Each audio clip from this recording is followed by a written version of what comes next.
This episode of Stage 9 is brought to you by Audible.com, offering more than 180,000 titles for smartphone, tablet, and desktop. To get a free audiobook of your choice and help Trek FM at the same time, visit audibletrial.com/trekfm. And also by Enterprise in Space, an international program of the nonprofit National Space Society. Find out how you can help science and education and become a virtual crew member aboard the NSS Enterprise Orbiter by visiting enterpriseinspace.org. And if you want to join the conversation and share your thoughts on this episode, join the Babel Conference, our listeners group on Facebook. Just type BABEL into the Facebook search field. We look forward to seeing you there. You're listening to Trek FM.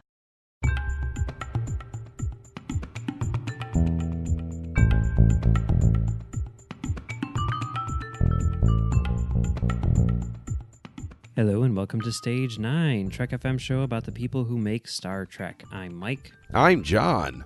And today we are going to be talking about the fourth film by Quentin Tarantino, Kill Bill. Or the fourth and was initially referred to as fifth film, Kill Bill Volume 1 and Kill Bill Volume 2. No, but it was always the fourth film by Quentin Tarantino and then the new film by Quentin Tarantino. There was early presser stuff that referred to it as the fifth, but then they stopped. And it disappeared. I don't know about that. I'm pretty sure about that because Amazon said so while I was watching. Amazon said so? Yeah, Amazon said so on their little pop-up video thing that they have going on the screen. That might be revisionist history on Amazon's part. I'm not sure. Well, who can trust the Amazon, really? Yeah, who can? Yeah. But before we get into that, just a little bit of Discovery news. There is a new writer for Season 2 of Star Trek Discovery. His name is Vaun Wilmott. Yes. Maybe it's a Wilmott. I'm not sure. Anyway, he's a writer he's done a few episodes of Sons of Anarchy and Prison Break, but his big claim to fame is that he's the creator of the sci-fi original series Dominion. Have you seen Dominion? I have not. Have you seen the movie Legion? The movie Legion? No, I haven't seen that. With like the angels who are like, it's basically like Assault on Precinct 13, but with like angels or something. I know the movie of which you speak, but I have not seen it.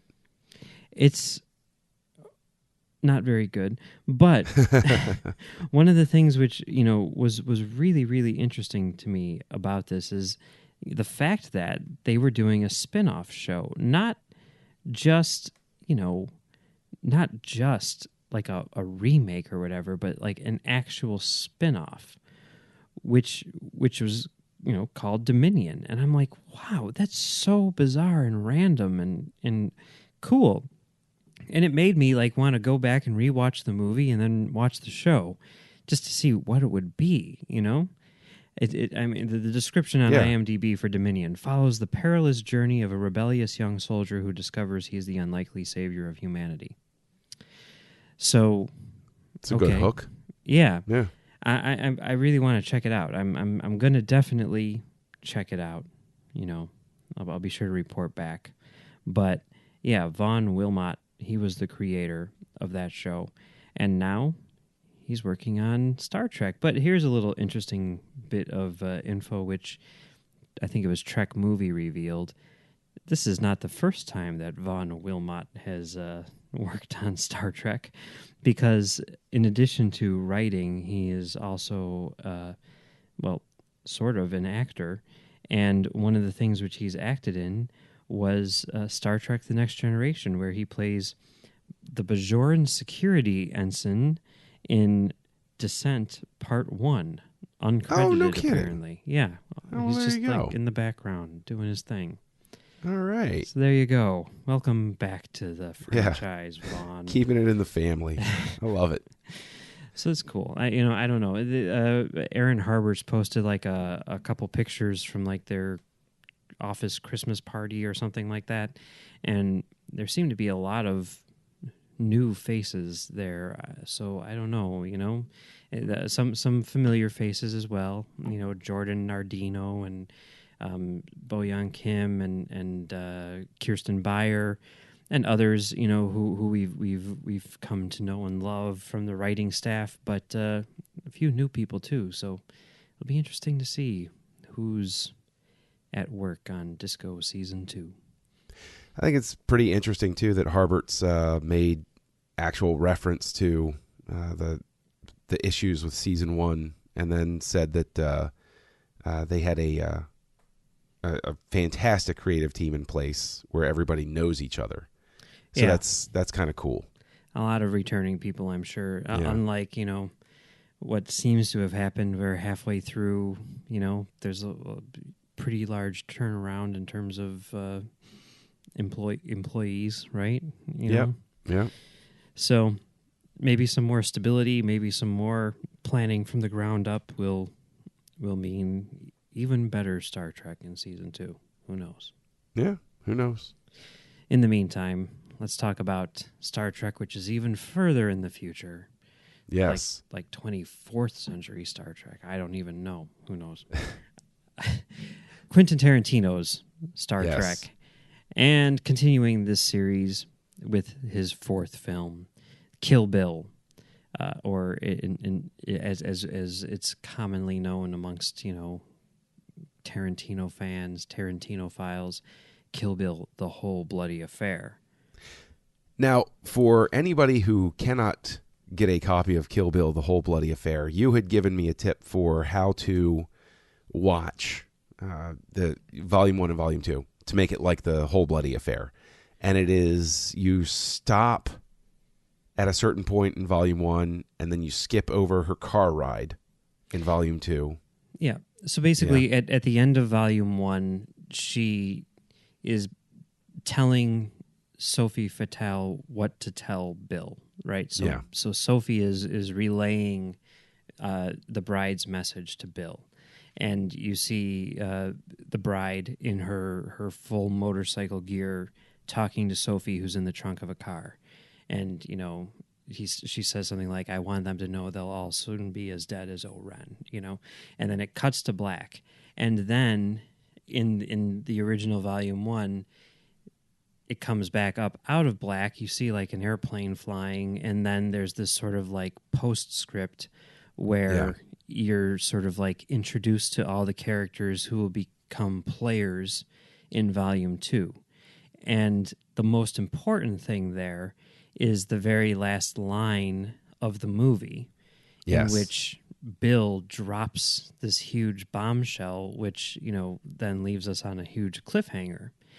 And then when it comes back in Volume 2, there's another sort of like intro where she's driving in a car in black and white and basically talking to the camera and explaining what happened in Volume 1 and what she's doing now. Then after that's over with, it's only like 2 minutes long. It says, the title comes up, it just says Volume 2, and then it goes into the next chapter. Yeah. So it's only played, the whole bloody affair has only played a couple of times, and there have been plans, and I think even like animated sequences and stuff produced in order to make it a much larger thing. But as it exists now, it originally premiered at the Cannes Film Festival in May of 2004, so about a month after Volume 2 was released in theaters. And what Tarantino did for the original volumes was he made separate versions for the Western markets and the Eastern markets.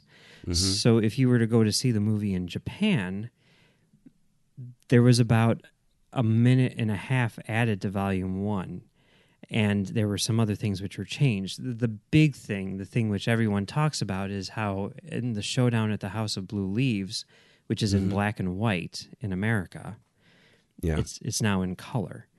And there's a few little edits and stuff like that. And then in Volume 2, most people don't even know that it's different, but it is different. When she's driving to see Esteban Vigeo, the Michael Parks character, His second character. Yes, his second character. Yeah. And by the way, we can talk about that. Esteban Vejeo was originally supposed to be played by Ricardo Montalban, which would have been really cool. But that would have been amazing. Yeah, it would have been. Oh, it would have been perfect. Well, Parks still does I think he nails it. I think he does a really good job. The reason why they did cast him is because when they were doing the read through, Montalban was unavailable.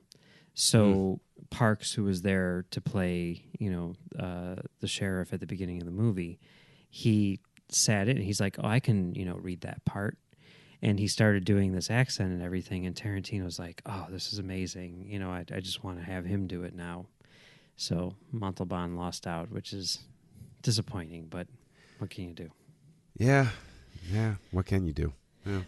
So, anyway, in that scene, she's like driving to it, and in the Asian version, there are 2 or 3 extra, essentially establishing shots as she's driving her car up to Esteban's villa or whatever it is. It's extremely insignificant, and I kind of think that the only reason why he did it was just to make it different, because there was some sort of issue with the rights where like he retained the rights to the Asian versions or something like that. But regardless of that, when it played at Cannes as The Whole Bloody Affair, and there's only one print in existence, and it's played in LA a few times and a couple of other places, he essentially took the Asian cuts of the movies and just cut them together, cut off that last scene in Volume 1 and that first scene in Volume 2 and stuck an intermission in between, and then there you have it. Like, it even says Kill Bill Volume 1 on screen at the start of the movie. So that's pretty great. So if anyone has the Japanese DVDs, never released on Blu-ray, but if anyone has the Japanese DVDs, you can literally recreate The Whole Bloody Affair at home, which I do on a regular basis. So pretty cool. Yeah, but even if you don't have the Asian DVDs, if you want to get the closest experience you can to The Whole Bloody Affair, just cut off that last scene from Volume 1 and that first scene from Volume 2, and there you go. It's funny because you had told me this, and on the other side of the room, or other side of the mic, whatever. Other side of the stage. Other side of the stage. There you go. You had talked about how Paul Thomas Anderson said there's a natural tendency to say, no, I'm going to do it my way. Well, I indulged that. I still watched it as Volume 1 and Volume 2 on 2 separate nights.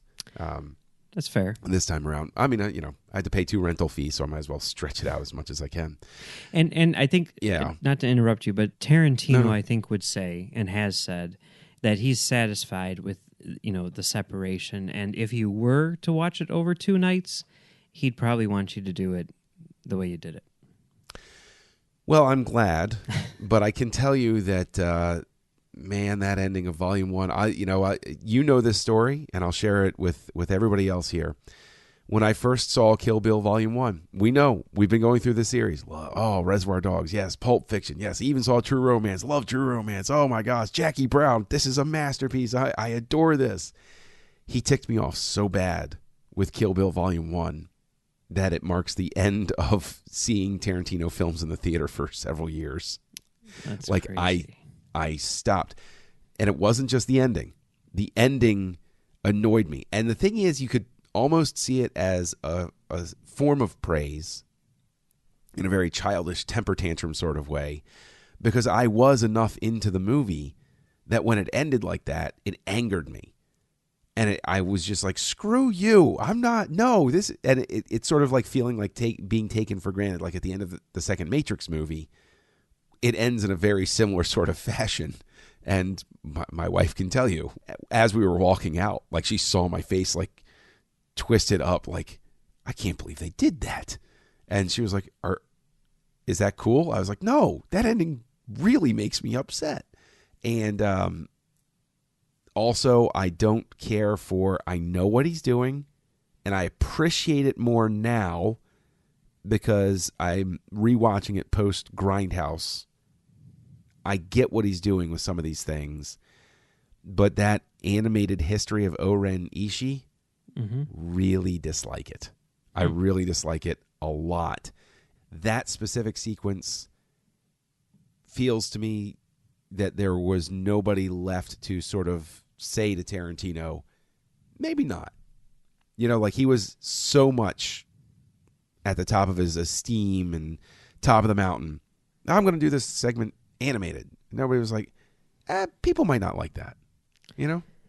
See, I like that sequence a lot because to me, what Kill Bill is sort of like a love letter to movies on the whole, but in specific like genre movies. And to me, it sort of like embraces all of the sort of like different, you know, kind of like exploitation genres that are out there, whether it's the Kung Fu movie, whether it's the Western, whether it's the anime, you know, all of that stuff. He uses all of them. And I think that it's really cool to kind of like see. It's almost like she's fighting her way through the multiplex, which I think is a term which was used probably by him, you know, when the movie came out. And, you know, that's one of the things that I really appreciate about the movie. And so having that anime sequence in the middle there, I think just kind of makes sense, you know? It's almost like I've described it this way before, but in a lot of ways, it almost feels like sort of an update and sort of like a grungier version of Citizen Kane, in that, you know, Citizen Kane was a movie which used like every filmmaking technique out there to make this, you know, masterpiece, and he's doing that, but he's doing like all of these techniques used by these sort of like marginalized filmmakers from, you know. Yeah, no, that I'm on board with. I'm totally on board with you on that. That's definitely happening here where, you know, and I guess, you know, just with the benefit of time, you know, it was a different mindset in person back when I watching it this time. I love the fact that he's basically making certain things that were always viewed as, you know, that you see that in a trashy movie, and he's making them respectable. He's saying, ha, ha, ha, you have to love this because look at how cool this is. And I'm down with that. Like, I even love at the beginning, you know, this is very obviously his the beginning of the Grindhouse arc for him, when he has the, you know, our feature presentation at the beginning and stuff like that. And it's, you know, I've made reference to him as a Lucas type of figure previously, but it suddenly dawned on me where I was like, wow, that is exactly what the whole 20th Century Fox thing at the front of Star Wars was Lucas's throwback to the movies he grew up watching. And it's the Buck Rogers thing at the beginning of THX 1138 too. And so I'm down with that. I don't know why. And I watch anime. I loved anime growing up. It was a formative influence on me. I don't know why it just doesn't work for me. Like, it just really doesn't work for me. I don't know why. You know, that feature presentation thing at the beginning, like I was, you know, I never saw that, you know, on screen because I wasn't going to see movies in the 70s. But I was in film school when this thing came out, and I had a teacher, and he was so excited when he saw that. He was like, I never in a million years thought I would ever see that snipe in front of a movie again. And there it was, you know, and I'm like, that's pretty cool.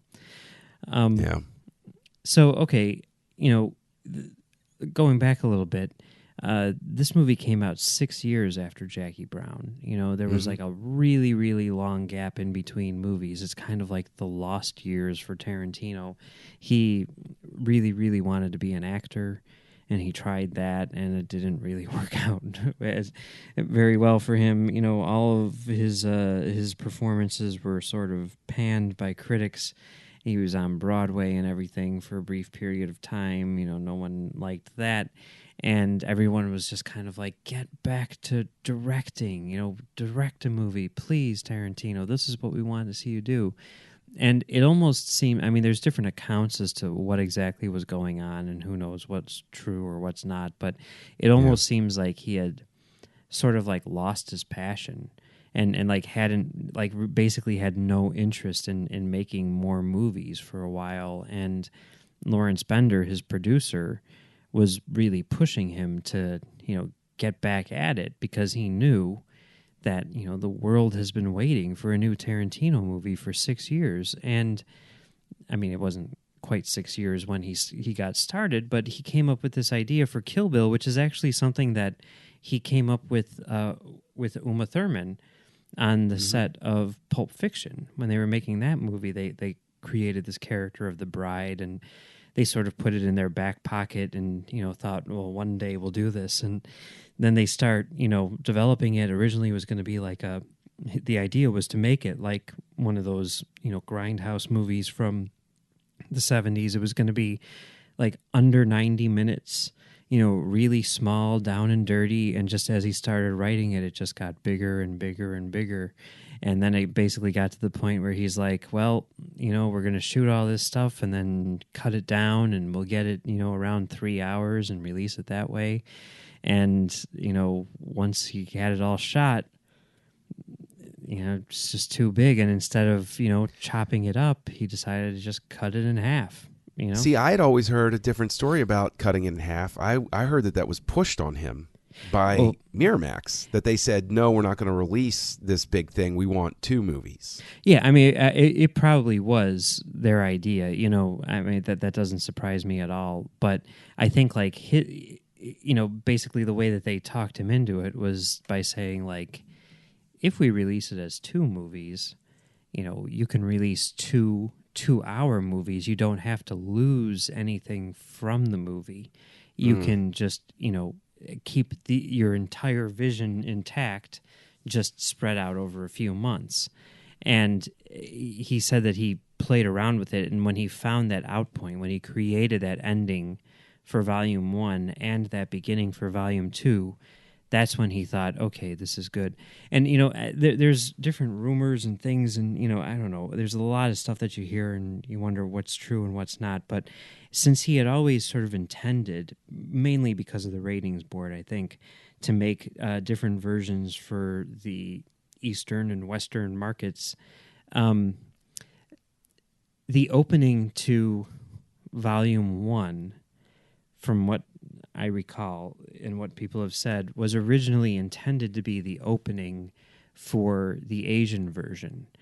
And the opening to Volume 2 was going to be the opening to the American version, which kind of makes sense. Volume 1's opening is very much sort of like a samurai kind of thing. And, the opening to Volume 2 is kind of like a noir sort of thing. And, Asian and American, genre filmmaking, but by splitting it up into 2 movies, he was able to use both. So I don't know, just little things like that are kind of weird. But and one of the reasons why there was the delay was because right when they were going to start making it, Uma Thurman got pregnant, so he wasn't going to recast her since she helped create the character. He decided to basically postpone production a year and then, release it that way. But, okay, so, I mean, I know you're not thrilled with the movie, but, after Jackie Brown and after that long wait, like, what was your anticipation like for this movie? Like, I was like there. I was there opening weekend. Okay, because, like, yeah. The trailer came out attached to Gangs of New York in December of 2002. And this movie came out October 10th, 2003. So, like, 10 months before the movie came out, there was the first trailer. Yeah. And it was like, whoa, right? Yes, it was. I remember seeing Gangs of New York. I remember seeing the trailer and just thinking, wow. And I also remember a friend of mine, I've made many references to him, Joey, who, because of the title, Kill Bill, he started mocking it immediately, mocking the title. I was like, I like the title. What are you talking about? He's like, Kill Bill, it's a dumb title. I was like, no, it's not a dumb so, anyway. It's just putting it out there in Front Street. This movie, she's going to kill Bill. Yeah. That's it. Yeah. It's easy declaration. Simple. Simple. Yeah. You didn't think it would be that easy, did you? For a second there, I kind of did. But Yeah, I was right there with you, of course. This is one of only 2 times in my life that I read the script for a movie before the movie came out.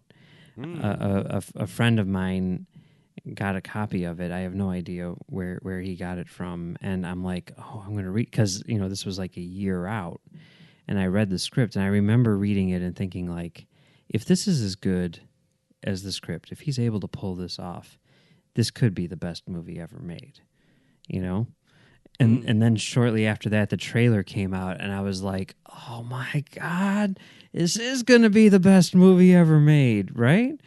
And, I got passes to see like an early screening, and I went to that screening, and I came out of it, and I'm just like, I think this is the best movie ever made for Volume 1. I saw Volume 1 like 10 times in the theater. I loved it so much. And we already know how I reacted.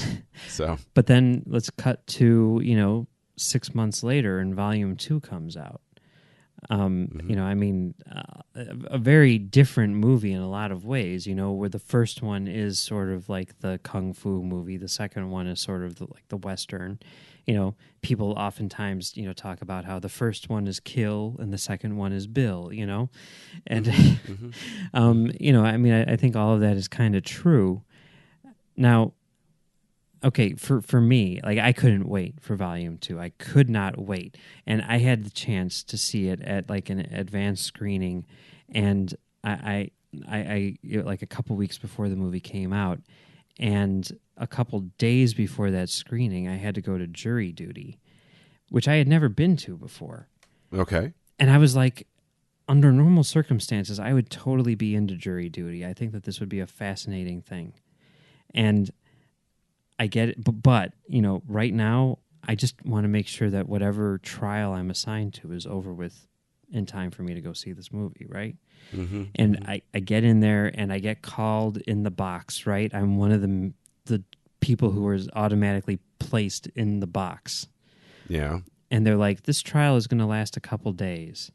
And I'm like, oh my God, I'm not going to see this movie. This is the worst thing ever. And it was like a traffic thing, like a car, like a fender bender kind of deal. Yeah. And they're going down, and they're asking everyone questions and everything like that. And then one of the things that they ask is, does everybody here have a driver's license? And I didn't. I didn't start driving until I was 28. At this point, I was 24. And me and one other person raised their hands. And then they're like, okay, you two, you can go home. I just learned something about you that I didn't know before. What's that? I thought I was a late bloomer starting to drive at 18, Mike. You got me beat. Yeah, I was terrified of it. I mean, it was like one of those things where, I kind of blame my parents, because my dad, being, very frugal, was like, our insurance company says that if you have a driver in the house, we're going to assume that that person is driving. So if you get your license, we have to pay for your insurance, and I don't want to pay for your insurance. And I'm like, that's fine, because I don't really want to drive. And because of that, I was sort of like discouraged from driving. And then it got to the point where it's like, okay, now you want me to drive, like teaching me this later on in life. Are you crazy? And, when I was like 28 years old, basically my parents were like, we have this 11-year-old car. We're getting rid of it. It's worth absolutely nothing. If you get your license, we'll just give you the car. And I'm like, fine. Okay, fine. You've convinced me. Let me get my license. I still hate driving with a passion, but, and everyone would always say, like, you got to get your license. You got to get your license, But, man, when I didn't have my license, that's what got me to see Kill Bill Volume 2. I wouldn't have been able to drive to see the movie if I had my license. So I'm glad that I didn't drive. You where you live, probably the traffic is awful anyway. So it's terrible. And Chicago has the best public transportation system in the world. So yes, well, live in the DC metro area and live in a place that has one of the sparsest. You can't get anywhere in that city through the metro system. Yeah. Seriously, it's maddening. Mm-hmm. It's like you have to go through the center of the city to get to the other side of the city. Like it literally is just about as much time and easier at certain points just to walk to where you need to get to. So, yeah, okay. So wow, okay, all right. So I was obviously, and then when I saw Volume 2, I was like, that was really good. Like I didn't like it nearly as much as Volume 1, but now I really do see it all as one movie, and as one movie, I put it in like top 3 of all time. But what about you? Okay, so after Volume 1 came out, were you like, I'm just going to skip Volume 2? Yep, I did. And you did. I hold grudges, okay? Or at least I used to. I didn't see Matrix 3 because I was mad about the ending of Matrix 2, and I didn't see Kill Bill Volume 2 because I was mad about the ending of Kill Bill Volume 1. But didn't you, it is that simple. And those movies came out 1 month apart from each other. Didn't you know? I mean, maybe I was just like too. I mean, like going into both of those movies, I knew that there was going to be a sequel 6 months later, and that it was going to end on a cliffhanger. Don't take me for granted, man. There are certain types of cliffhangers I'm fine with.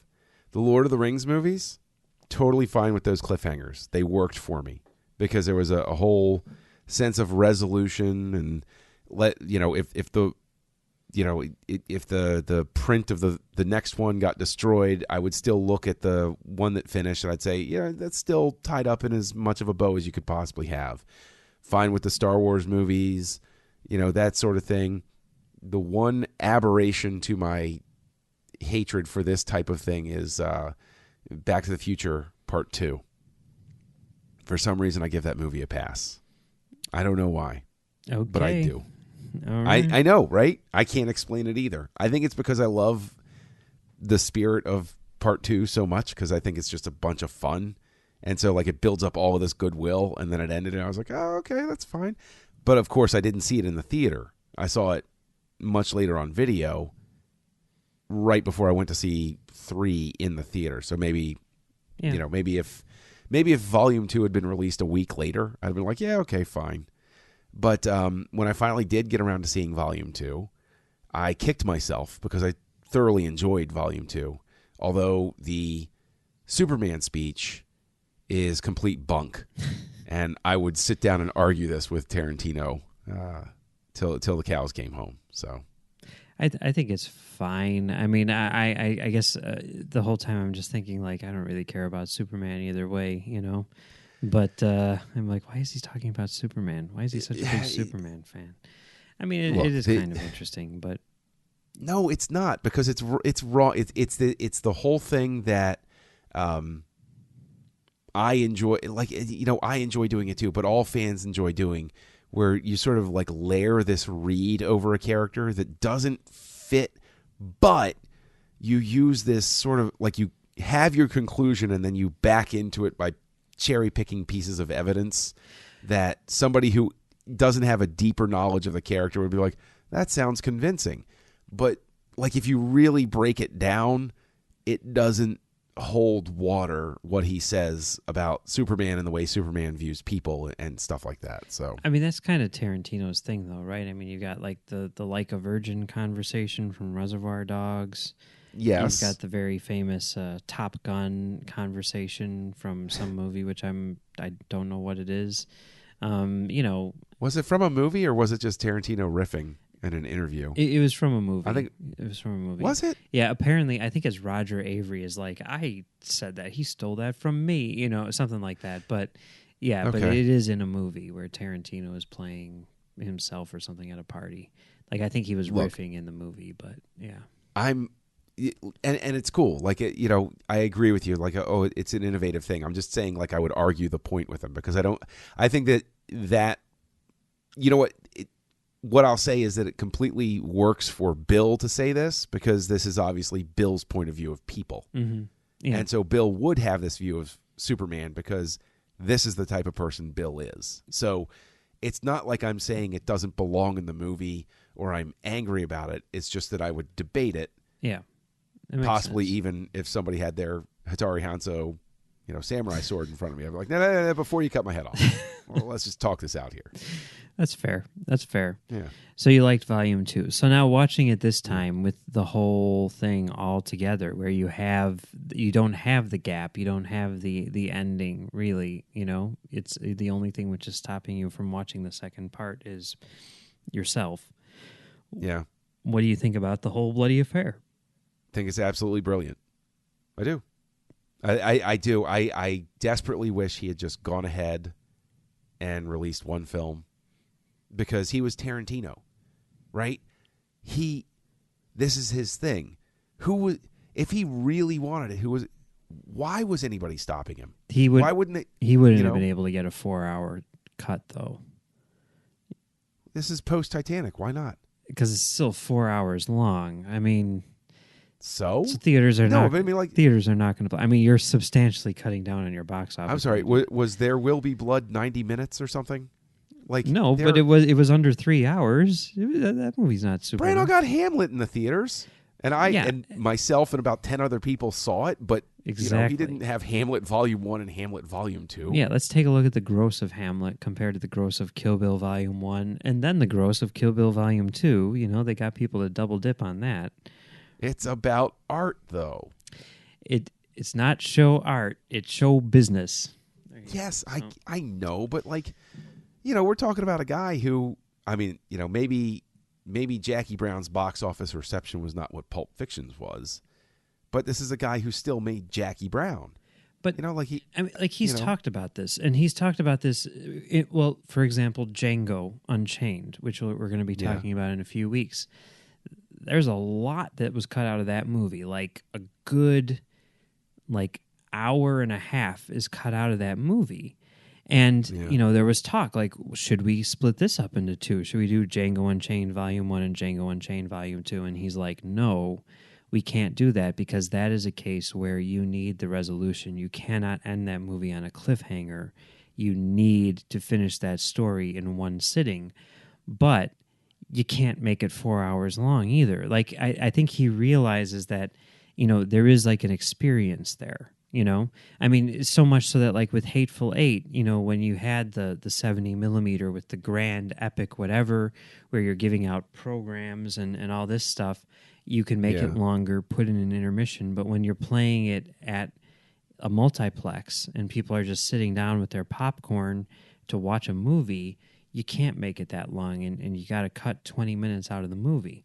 And one of the things that he said, with Kill Bill, is there are the hardcore movie buffs who can sit down and watch 4 hours of Kill Bill and not bat an eye. And I've been lucky enough to do that twice in the theater, not with the whole Bloody Affair version, but just a double feature of Volume 1 and Volume 2. I actually, it's probably one of the best movie-going experiences of my life. The Music Box here in Chicago did a Quentin Tarantino double feature, where it was Kill Bill Volume 1 and 2 followed by Grindhouse, Now see, that's kind of awesome. It was extremely awesome. But there are people who can do that. I can do that, you can do that, people can do that.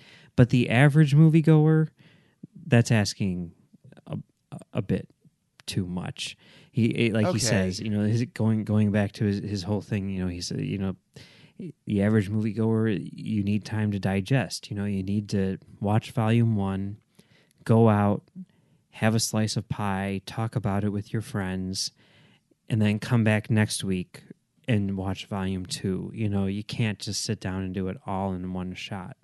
So, and with Django Unchained, for example, he's talked about how one day he might want to turn it into a 4-part miniseries on HBO or something like that. Right, because he said with people binge watching now, he's like, so long as, he was he was talking about the psychology of it, where it was I'm giving them a 4-hour movie, but they would balk at it if I gave them a 4-hour movie. But if I give them 4 1-hour episodes, they'll watch all 4 in a row.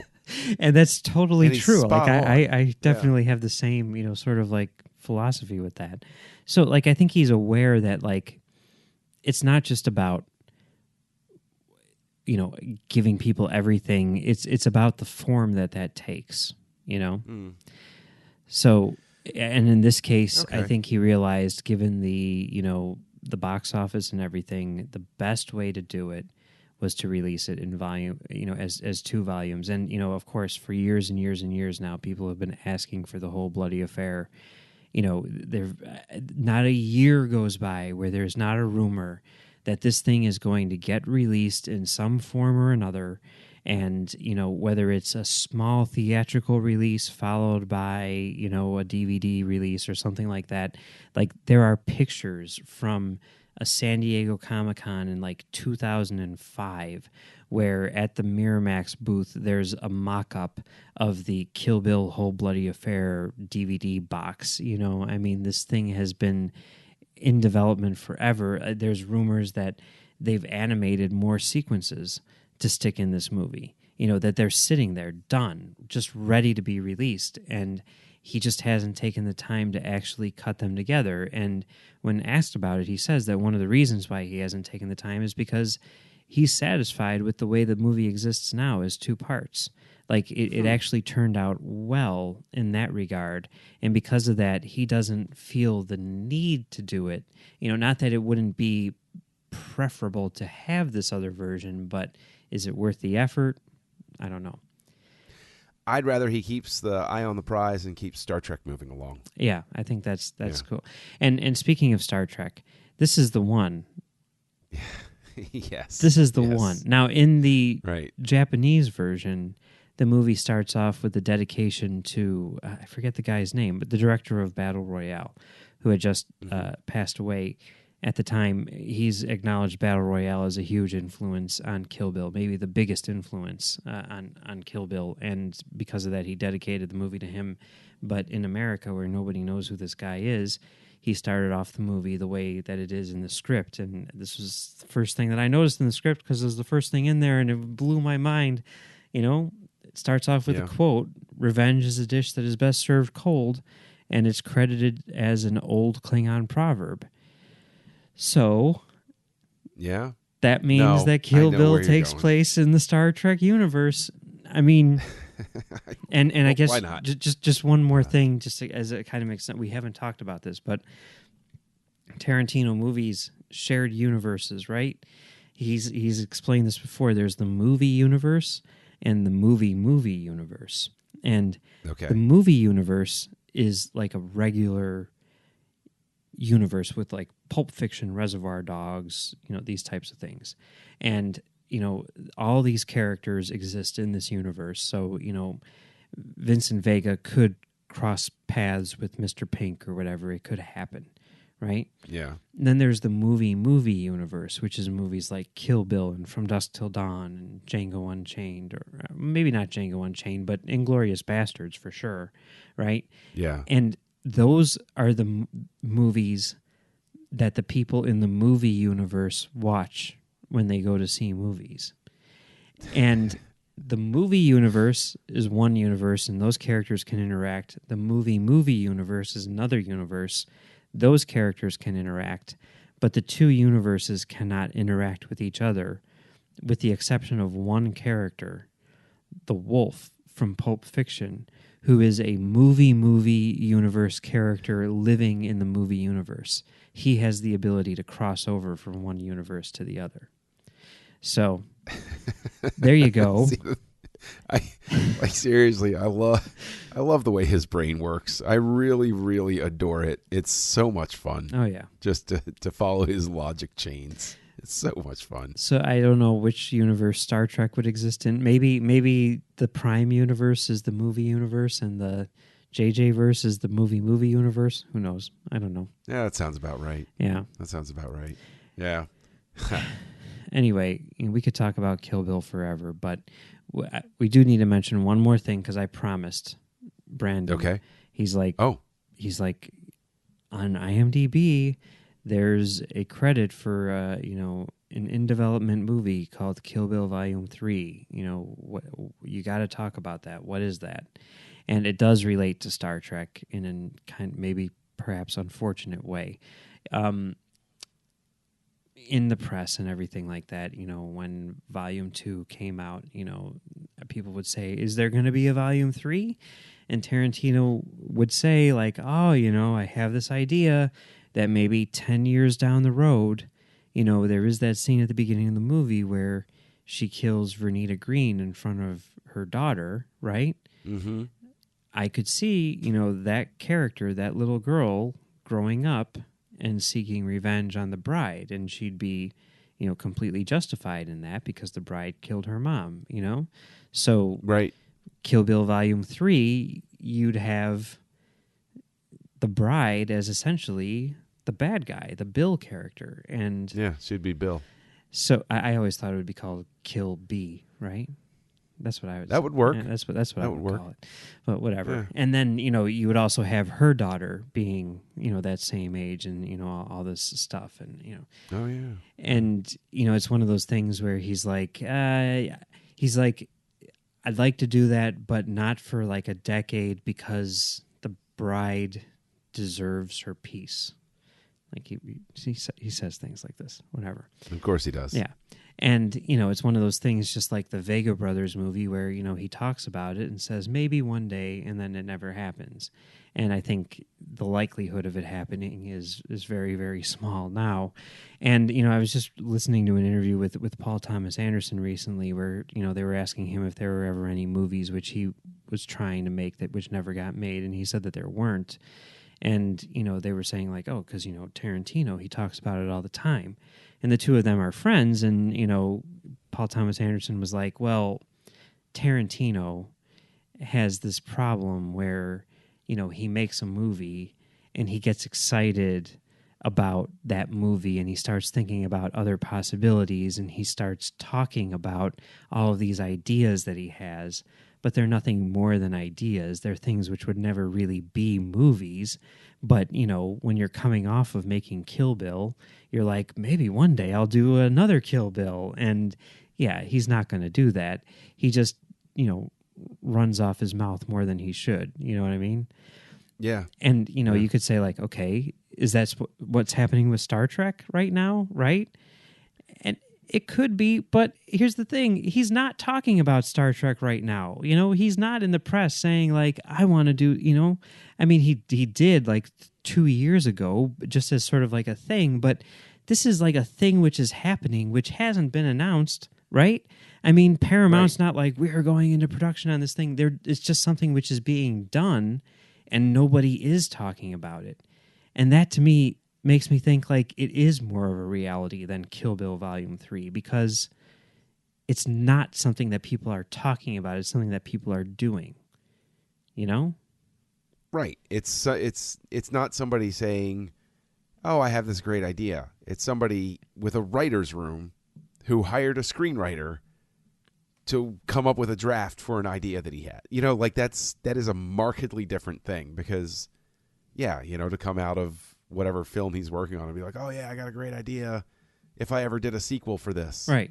He's talked about that with Inglourious Bastards. I mean, he's talked about this on numerous occasions with numerous movies.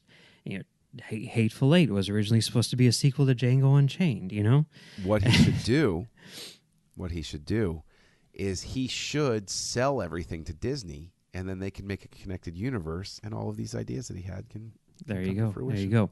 Yeah. I mean, the one thing that he has done, like with Django, he has done a sequel idea that he had as a comic book where he crosses over with Zorro. Of course.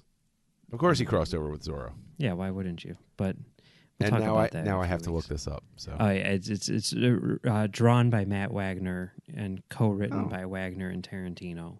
nice. I mean, come on. Are you kidding me? yeah. It sounds like the best thing ever. Anyway, it's been fun talking about Kill Bill today, but that's not all we're talking about here on Trek FM this week, so here's a look at what you may have missed elsewhere on the network. Previously on Trek.fm, Warp 5. You don't want to give up what makes you human or makes you moral or good just to save the structure and the trappings and even your own lives and that kind of thing. So, and that is the real dilemma. And ultimately, Archer has to answer that for himself, whether he really is giving up his humanity. And Earl Grey. To even pick up a piece of trash? Yes. And so just that story of you accomplished this, and that your ancestor that did this. And so don't throw it away and just give it to her, because those are your works and your successes and your contributions. To the journey! I do feel the need to supply the missing melody, since we're not actually listening to it. We're just watching it with no sound.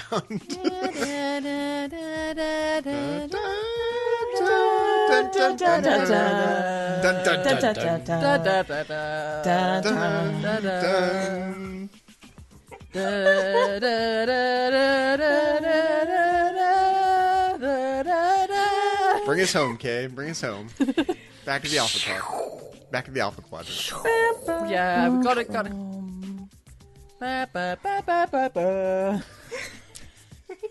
The Edge, a Star Trek Discovery podcast. See, I would love that. I would love to have a scene where Voq and Tyler meet, I would be just fine with that. I don't need this to be the thing. And honestly, when I watched Choose Your Pain the first time, I watched the episode. I didn't think for a second he would have been Voq. I didn't think of that at all. Mm-hmm. And that's what else is happening on Trek.fm. Check out these shows and join the conversation about your favorite corner of the Star Trek universe and beyond. You'll find us wherever you get your podcasts. If you're an Apple user, be sure to hit the subscribe button in Apple Podcasts on your iPhone, iPad, or Apple TV, or the desktop iTunes app to get the latest episodes as soon as they're published, and please leave us a star rating and a written review. If you're not an Apple user, we've got you covered as well. You can find our shows on Google Play Music, Stitcher, TuneIn, Spreaker, SoundCloud, Windows Phone, and in most third-party apps, and you can stream and download the MP3 files from our website and grab the RSS link as well. We'd love to hear your thoughts on today's episode, and there are many ways for you to do that. The best place is to join in the larger conversation on the Babel Conference. That's our listeners group on Facebook. Just type Babel, that's B-A-B-E-L, into the search field on Facebook, and it should come right up. If you'd like to send us an email, you can use the form on our website at trek.fm/contact. Just choose to send to a show and select Stage 9. That'll come right to us. You can also find the network on Twitter at TrekFM and on Facebook at facebook.com/TrekFM.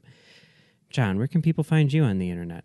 Well, you can find me as Kessel Junkie on your social network of choice. You can also find me over on the Nerd Party, co-hosting Aggressive Negotiations with Matthew Rushing. You can find me co-hosting Words with Nerds with my pal Craig. And you can find me again on the Nerd Party, co-hosting Great Shot Kid with you.